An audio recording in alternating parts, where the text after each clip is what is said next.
تو جب انسان کا دل اللہ ہی کی جانب مائل ہو جاتا ہے تو اس کے دل میں محبت الہی گھر کر جاتی ہے. پھر اس کے لیے پیسہ، مال و دولت، عیش و عشرت کوئی معنی نہیں رکھتی. سب محبتیں اس کے لیے بیکار ہو جاتی ہیں. دوستو، آج کی ویڈیو میں ہم آپ کو اللہ کے ایسے عاشقوں کی داستانیں سنائیں گے. ان عاشقوں میں حضرت سعد رضی اللہ تعالیٰ عنہ کا اللہ کی محبت میں بے انتہا خوبصورت لڑکی سے نکاح نہ کرنے کا واقعہ، اور پیغمبر ایوب علیہ السلام کے دل میں اللہ کی محبت کا واقعہ آپ کو سنائیں گے، جس کو سن کر آپ کا ایمان تازہ ہو جائے گا.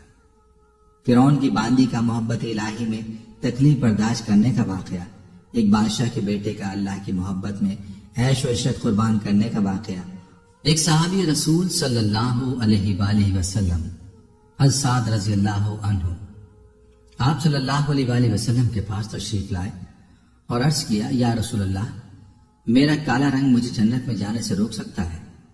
آپ صلی اللہ علیہ وآلہ وسلم نے فرمایا، کیوں، کیا بات ہے؟ اگر تو ایمان والا ہے تو تجھے جنت میں جانے سے کون روک سکتا ہے؟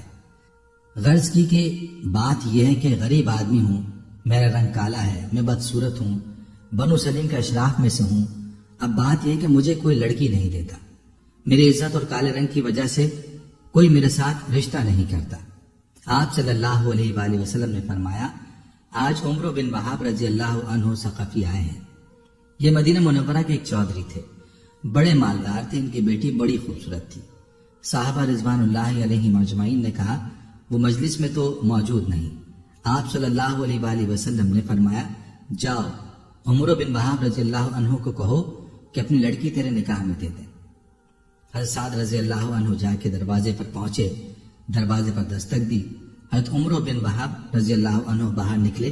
پوچھا، بھائی کیا بات ہے؟ کہا، میں رسول اللہ صلی اللہ علیہ وآلہ وسلم کا بھیجا ہوا ہوں اور آپ صلی اللہ علیہ وآلہ وسلم کا قاصد ہوں. آپ کے پاس آپ کی بیٹی کی شادی کا پیغام لایا ہوں. بظاہر انہیں یقین نہیں آیا، اس لیے کہا کہ بھاگ جا، کہاں کی بات کرتا ہے؟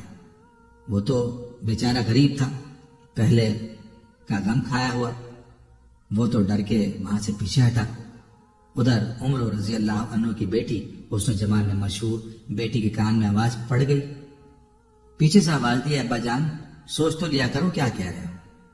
نبی صلی اللہ علیہ وآلہ وسلم کی بات کو ٹھکرا رہے ہو، ہلاک ہو جاؤ گے. میں نبی کے حکم کے سامنے تیار ہوں، میں کالے گورے کو نہیں دیکھ رہی، نبی صلی اللہ علیہ وآلہ وسلم کے حکم کو دیکھ رہی ہوں.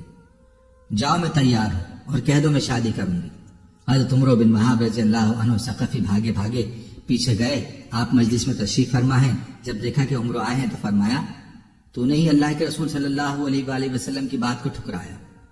عمر رضی اللہ عنہ نے عرض کیا، میرے ماں باپ آپ پر قربان، یا رسول اللہ صلی اللہ علیہ وآلہ وسلم، خطا ہوئی معاف فرمائے، حکم کیجئے، کیا حکم ہے؟ فرمایا، اس سے اپنی بیٹی کی شادی کرا دو. عمر رضی اللہ عنہ نے عرض کیا، کیا آپ نکاح پڑھائیں گے؟ آپ نے نکاح پڑھایا، 400 درہم مہر مقرر کیا. آپ نے فرمایا، جاؤ سعد رضی اللہ عنہ لڑکی کو لے کر آؤ. کوئی بارات وغیرہ تو ہوتی نہیں تھی. فرمایا، سعد رضی اللہ عنہ جاؤ بیوی کو لے کر آؤ. عرض کیا، یا رسول اللہ صلی اللہ علیہ وآلہ وسلم، میرے پاس تو 1 درہم بھی نہیں ہے، میں 400 کہاں سے پیدا کروں اور اس کو لے کے آؤں؟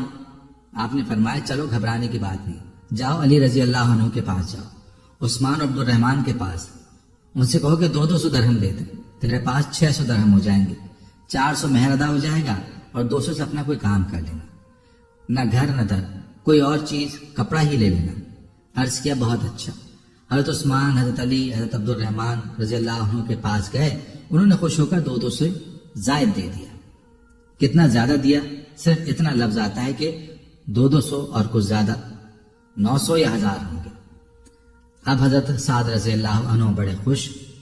کیوں بھائی، ایک نوجوان جو بڑی خوبصورت لڑکی سے شادی کرنے والا ہو، اس کے جذبات کو کون سمجھ سکتا ہے سوائے اس کے جس پر خود گزری ہو؟ کیا جذبہ ہوگا سعد رضی اللہ عنہ کا؟ کہنے لگے، لڑکی کو لینے بعد میں جاؤں گا، پہلے تو کچھ سودا بازار سے خرید لوں. 400 تو مہر میں، کیا باقی کیا کروں؟ کچھ کا کپڑا، کچھ کا کھانے پینے کا سامان خرید لوں گا تاکہ میرا کچھ کام چل سکے، گھر کی مشکل بن سکے. جب بازار میں داخل ہوئے تو ایک آواز کان میں پڑی، اے اللہ کے دوستو، اللہ کے راستے میں نکلو۔ بس یہ سننا تھا کہ سعد رضی اللہ عنہ کے قدم زمین پر جم گئے۔ سارے جذبات، سارے احساسات کو ایک بول میں نکال کے اللہ اور اس کے رسول صلی اللہ علیہ وآلہ وسلم کی محبت کو دل میں ڈال دیا۔ کوئی ہے ایسا ایمان والا جو اتنے بڑے جذبات کو اللہ اور اللہ کے رسول صلی اللہ علیہ وآلہ وسلم کی بات پر قربان کرے؟ آسمان پر ایک بھرپور نگاہ ڈالی اور یوں کہا، اے زمین و آسمان کے رب اور اے محمد صلی اللہ علیہ وآلہ وسلم کے رب، اللہ اب میرا یہ مال شادی پر نہیں لگے گا، میرا یہ مال وہاں لگے گا جہاں تو بھی راضی، تیرا رسول بھی راضی، اور مسلمان بھی خوش ہو جائیں گے۔ نہ شادی یاد رہی، نہ رات کا وصال یاد رہا، نہ سہاگ رات یاد رہی، نہ بیوی کے پہلو میں رات کا لیٹنا یاد رہا اللہ اور رسول کا کام یاد رہا۔ گھوڑا خریدا، ڈھال خریدی، تلوار خریدی، چہرے کو چھپا کر صرف آنکھیں ننگی، باقی چہرہ چھپا ہوا۔ صحابہ رضوان اللہ علیہم اجمعین لمبے چوڑے سر پر خود نہیں پہنتے تھے، جیسے رومیوں کی عادت تھی۔ معمولی سامان ہوتا۔ صحابہ رضی اللہ عنہم اجمعین کہنے لگے، ارے یہ کون ہے چہرہ چھپائے ہوئے؟ اور آپ کو خبر ہے کہ چہرہ کیوں چھپایا ہے؟ چہرہ اس لیے چھپایا کہ اگر مجھے حضور صلی اللہ علیہ وآلہ وسلم نے دیکھ لیا تو کہیں واپس نہ بھیج دے۔ کہہ رہے تو کہاں جا رہا ہے؟ میں نے تمہیں کہاں بھیجا تھا؟ یہ خیال ہے کہ کہیں حضور اکرم صلی اللہ علیہ وآلہ وسلم نے دیکھ لیا تو واپس نہ ہو جاؤں۔ کسی نے پوچھا کون ہے؟ حضرت علی رضی اللہ عنہ نے کہا، ارے اللہ کا بندہ کوئی پردیسی ہوگا، تمہارے دین کی مدد کے لیے تمہارے ساتھ آ گیا۔ ارے چھوڑو اسے۔ اب جو ہی ٹکر اور میدان میں اترے، لڑتے لڑتے حضرت سعد رضی اللہ عنہ کے گھوڑے کو جو تیر لگا، گھوڑا الٹ کر گرا اور گر کر مرا۔ حضرت سعد رضی اللہ عنہ بھی ساتھ ہی گرے اور جلدی سے اٹھے اور جلدی اپنے بازو اوپر چڑھائے۔ حضور اکرم صلی اللہ علیہ وآلہ وسلم نے بازوؤں کو دیکھا، اس کے کالے کالے بازو جب باہر نکلے، آپ صلی اللہ علیہ وآلہ وسلم نے دیکھا اور فرمایا کہ تو مجھے سعد نظر آتا ہے۔ عرض کیا، میرے ماں باپ آپ پر قربان ہو جائیں، اے اللہ کے رسول، میں سعد ہی ہوں۔ آپ نے فرمایا، خوشخبری لے لے تو جنتی ہو گیا، تو خوش بخت ہو گیا۔ بس اس کو یہ سننا تھا کہ چھلانگ لگائی۔ مجمع میں یہاں تک آواز آئی، یا رسول اللہ، سعد رضی اللہ عنہ شہید ہو گئے۔ حضور اکرم صلی اللہ علیہ وسلم دوڑ کے گئے اور سعد رضی اللہ عنہ کے سر کو اپنی گود میں رکھا۔ آنسوں کی لڑیاں سعد رضی اللہ عنہ کے خون کو پوچھ رہی تھی۔ حضور اکرم صلی اللہ علیہ وآلہ وسلم کے آنسو سعد رضی اللہ عنہ کے چہرے پر گر رہے تھے۔ آپ فرما رہے ہیں کہ اے سعد رضی اللہ عنہ، تیری خوشبو اللہ اور اللہ کے رسول کو بہت پیاری ہو چکی ہے۔ اے سعد رضی اللہ عنہ، تو اللہ اور اس کے رسول صلی اللہ علیہ وآلہ وسلم کو بے انتہا پیارا ہو چکا ہے۔ رو رہے ہیں۔ روتے روتے آپ صلی اللہ علیہ وآلہ وسلم نے منہ پھیرا اور فرمایا، رب کعبہ کی قسم، سعد حوض پر پہنچ گیا۔ حضرت ابو لبابہ رضی اللہ عنہ بن منذر نے فرمایا، رسول اللہ صلی اللہ علیہ وآلہ وسلم، یہ حوض کیا ہے؟ آپ صلی اللہ علیہ وآلہ وسلم نے فرمایا، یہ حوض وہ ہے جو میں رب نے مجھے دیا ہے، اس دودھ سے زیادہ سفید، شہد سے زیادہ میٹھا۔ جب ایک دفعہ اس کو کوئی پی لے گا دوبارہ پیاس نہیں لگے گی۔ حدیث میں آئے کہ اس حوض کے 4 کنارے ہیں۔ پہلے کنارے پر حضرت ابوبکر صدیق رضی اللہ عنہ، دوسرے کنارے پر حضرت عمر رضی اللہ عنہ، تیسرے کنارے پر حضرت عثمان رضی اللہ عنہ اور چوتھے کنارے پر حضرت علی رضی اللہ عنہ ہوں گے۔ یہ چاروں صحابہ رضی اللہ عنہ مجمعین کناروں پر کھڑے ہیں، امت آ رہی ہے، یہ پلا رہے ہیں۔ حضرت ابو لبابہ رضی اللہ عنہ نے کہا، حوض کا مطلب سمجھ میں آ گیا، اس حوض پر سعد رضی اللہ عنہ پہنچ گیا ہے۔ آپ رضی اللہ عنہ نے پھر عرض کیا، یا رسول اللہ صلی اللہ علیہ وآلہ وسلم، میں نے مختلف باتیں آپ میں ملاحظہ کی۔ ایک تو آپ روئے، پھر آپ ہنسے، پھر آپ نے منہ پھیر لیا، یہ کیا ماجرا ہے؟ حضور اکرم صلی اللہ علیہ وآلہ وسلم نے فرمایا کہ میں جو رویا ہوں تو اپنے صحابہ رضی اللہ عنہ کی قربانی اور شوق پر رویا ہوں، اس کی جدائی پر رویا ہوں، کس حال میں تھا، کس طرف جا رہا تھا، کن جذبوں میں جا رہا تھا اور کیسے امر پر قربان ہوا ہے، اس بات پر رو رہا ہوں۔ اور ہنسا میں اس بات پر جب میں نے جنت میں اس کو دیکھا، اللہ کی بارگاہ میں اس کے درجے کو دیکھا تو میں ہنس پڑا، اور جو میں نے منہ پھیر لیا اس لیے منہ پھیر لیا کہ میں نے دیکھا جنت کی حوریں، اس کی بیویاں دوڑتی ہوئی آ رہی ہیں اور تیز دوڑ کے آ رہی ہیں کہ ان کی پنڈلیوں سے کپڑا ہٹ گیا اور ان کے پاؤں میں پازیب چھن چھن کرتی مجھے نظر آ رہی تھی، تو میں نے شرم سے منہ پھیر لیا اور فرمایا، جاؤ ان کی بیویوں سے کہہ دو کہ اللہ نے سعد رضی اللہ عنہ کو تیرے سے زیادہ خوبصورت بیویاں عطا فرما دی ہیں۔ میرے دوستو، بندے کی اللہ سے محبت کے منظر پر آپ حضرات حضرت سعد رضی اللہ عنہ کا واقعہ تو سن ہی چکے ہوں گے۔ حقیقت میں یہ واقعہ حضرت سعد رضی اللہ عنہ کی اللہ سے شدید محبت پر دلالت کرتا ہے۔ آپ رضی اللہ عنہ کی محبت میں، حسن میں بے مثال اور مالداری میں لاجواب بیوی کو بھی اللہ کی محبت میں ترجیح نہ دی، حتیٰ کہ نوجوانی کی اٹھتی ہوئی خواہش کو بھی سینے میں دفن کر کے حکم الہی کو مقدوم رکھا۔ اللہ تعالی ہم سب کو ایسے جذبے والا دل عطا فرمائے۔ ایک عابد کا محبت الہی میں انگلیں جلانے کا واقعہ آپ کو سناتے ہیں۔ بنی اسرائیل میں ایک عابد عبادت خانے میں عبادت کرتا تھا۔ کچھ لوگ اس سے حسد کی بنا پر ایک فاحشہ کے پاس آئے۔ اس سے کہا تم کسی طریقے سے اس عابد کو بہکا دو۔ چنانچہ وہ فاحشہ عورت عابد کے پاس بارش ہونے والی اندھیری رات میں آئی اور اس کے حجرے کے باہر سے پکارا۔ اس عابد نے اس کو جھانک کر دیکھا تو عورت نے کہا اے خدا کے بندے مجھے اپنے پاس پناہ دے دے۔ اس عابد نے اس کی پرواہ نہ کی اور نماز میں مشغول ہو گیا۔ وہ عورت بار بار پکار کر پناہ کی درخواست کرتی رہی، بالآخر عابد نے مجبور ہو کر اس کو پناہ دے دی۔ اس سے وہ عابد کے سامنے لیٹ گئی اور اپنے بدن کی خوبصورتیاں دکھانے لگی، یہاں تک کہ عابد کا نفس اس کی طرف مائل ہو گیا۔ پھر عابد پر اللہ کی محبت کا غلبہ ہوا اور اس نے اپنے نفس سے کہا اللہ کی قسم ایسا ہرگز نہیں ہو سکتا۔ چنانچہ اس نے اپنے نفس کو سزا دینے کے لیے اسے آگ پر کتنا صبر ہے اپنی انگلی چراغ پر رکھ دی حتیٰ کہ وہ جل گئی۔ پھر دوبارہ اپنی نماز کی طرف لوٹ آیا، لیکن اس کے نفس نے پھر پکارا۔ پھر یہ چراغ کی طرف گیا، ایک اور انگلی جلا ڈالی۔ پھر اسی طرح سے اس کا نفس اس کی خواہش کرتا رہا اور وہ چراغ کی طرف لوٹتا رہا حتیٰ کہ اس نے اپنی ساری انگلیاں جلا ڈالی، مگر اس فاحشہ کی طرف مائل نہ ہوا۔ اس عورت نے جب اس نوجوان کے نفس کشی اور خوف خدا دیکھا تو اس عورت نے ایک چیخ ماری اور مر گئی۔ ایک اور واقعہ فرعون کی باندی کا محبت الہی میں تکلیف برداشت کرنا۔ فرعون کی ایک باندی تھی، وہ موسیٰ کے رب پر ایمان لے آئی۔ فرعون کو جب پتہ چلا، اسے دربار میں بلایا تو وہ خوشی خوشی دربار میں آئی، اور کیوں نہ آتی، آج تو اس کی محبت کا امتحان کے بعد وصال محبوب کا دن تھا۔ تو کہا جان جائے بلا سے جائے مگر محبوب مل جائے۔ فرعون نے کہا کہ کیا تو کسی اور خدا کی عبادت کرنے لگی ہے؟ فرمایا کہ ہاں ضرور یہی بات ہے۔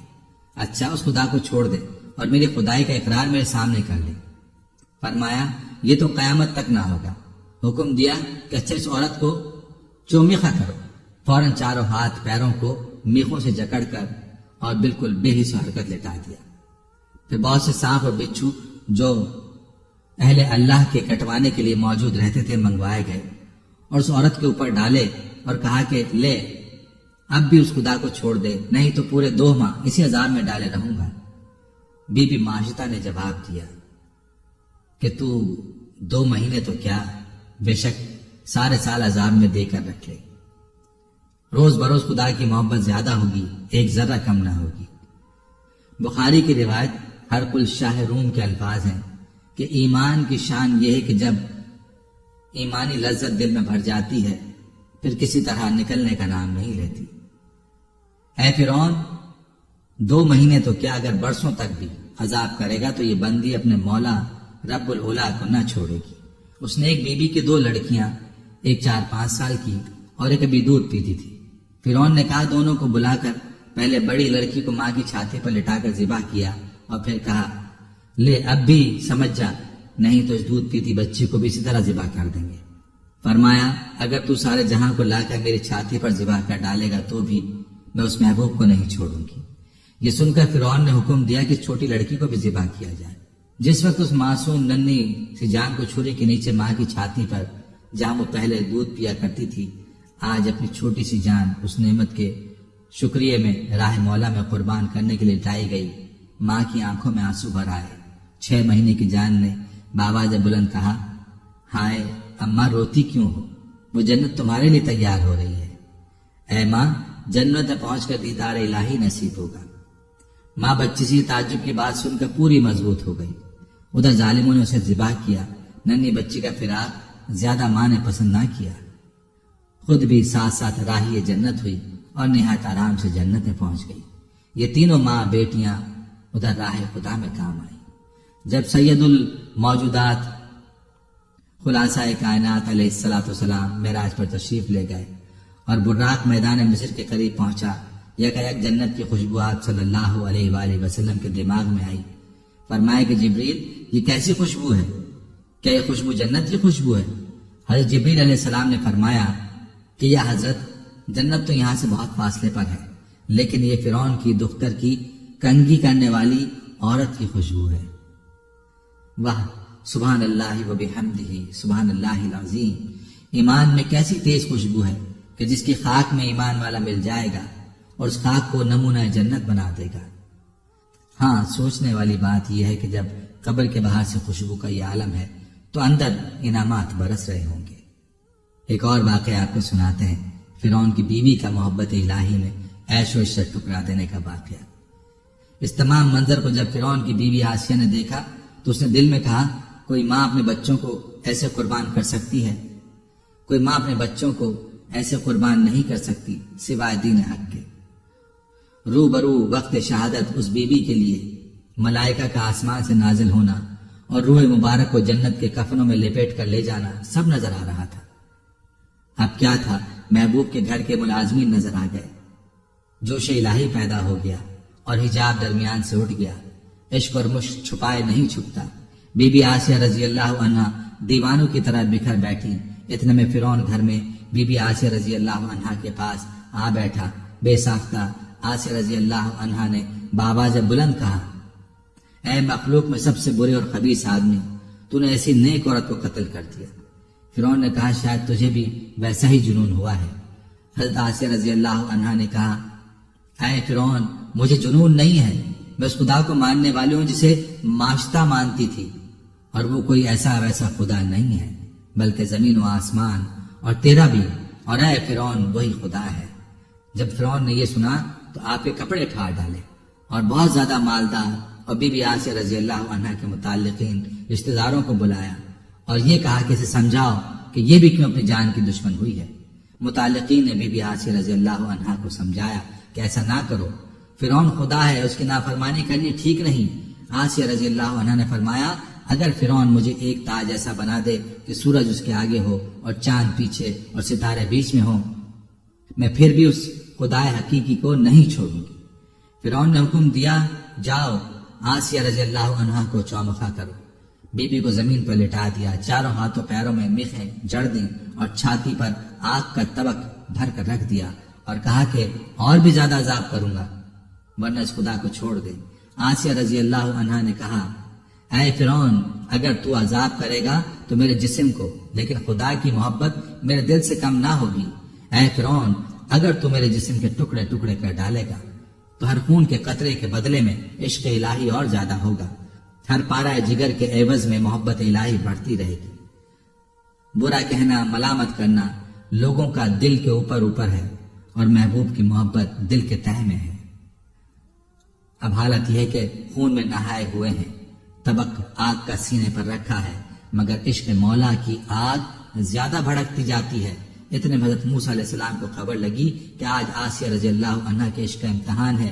گھبرائے ہوئے آسیہ رضی اللہ عنہا نے پکارا، اے موسیٰ، میں نے اسے عشق میں یہ ارغونی جوڑا پہنا ہے، یہ حالت بنا لی ہے، یہ تو بتاؤ وہ محبوب الہی اب بھی مجھ سے راضی ہوا یا نہیں؟ حضرت موسیٰ علیہ السلام نے فرمایا، کہا اے آسیہ رضی اللہ عنہا، ساتوں آسمان کے ملائک تیرے انتظار میں ہیں اور رب العزت ملائکہ سے فرما رہا ہے کہ دیکھو ہمارے عاشق بندے ایسے ہوتے ہیں، کیا کیا سخت تکلیف اٹھا رہے ہیں، مگر محبت ہماری زیادہ ہوتی جاتی ہے۔ اے آسیہ رضی اللہ عنہا، مانگ لے جو تیرا جی چاہے۔ آسیہ نے دعا کی، اے میرے رب، میرے لیے جنت میں اپنے ہاں ایک گھر بنا دے اور مجھے فرعون اور اس کے عمل سے نجات دے دے اور مجھے ظالموں کی قوم سے نجات دے دے۔ اب اللہ کی رحمت کو جوش آیا اور آسمان کے پردے کھل گئے۔ اللہ تعالیٰ نے جنت کے داروغہ رضوان سے کہا، میری بندی کو اس کا جنت کا گھر دکھا دو۔ آسیہ نے اپنے گھر دیکھا اور لبوں پر مسکراہٹ آ گئی اور جان اللہ کے سپرد کر دی۔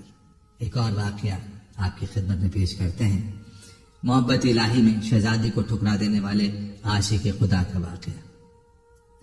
ایک فقیر کی نگاہ ایک شہزادی پر پڑی، دونوں تیرے عشق کا شکار ہو گئے، لیکن زمین و آسمان کس طرح ملے؟ شہزادی نے درویش کو کہلا بھیجا